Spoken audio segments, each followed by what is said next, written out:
हर धर्म को लेके चलने वाला अगर कोई है तो वो इम्तियाज़ जलील साहब है। पार्लियामेंट के अंदर धनगर, ओबीसी, मराठा, मुस्लिम, दलित, पिछड़े जाति की जमात आवाज़ उठाने वाला कोई खासदार है महाराष्ट्र में तो वो इम्तियाज़ जलील है।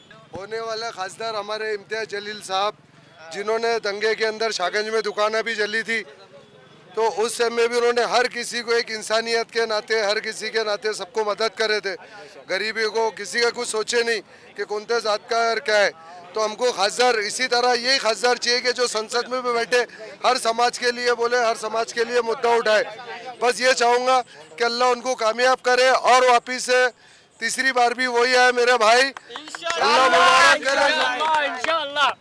रही बात डेवलपमेंट की, तो हर समाज के, हर व्यक्ति के जो है तो सब में ज़्यादा खासदार इम्तियाज जलील साहब ने संसद के अंदर प्रश्न उठाए। मराठा समाज हो, दलित समाज हो, बंजारा समाज हो, धनगर समाज हो, यहाँ तक कि हमने देखा महाराष्ट्र के सदन के अंदर जितने भी खासदार थे, उन्होंने मराठा रिजर्वेशन पे बात नहीं की, धनगर रिजर्वेशन पे बात नहीं की।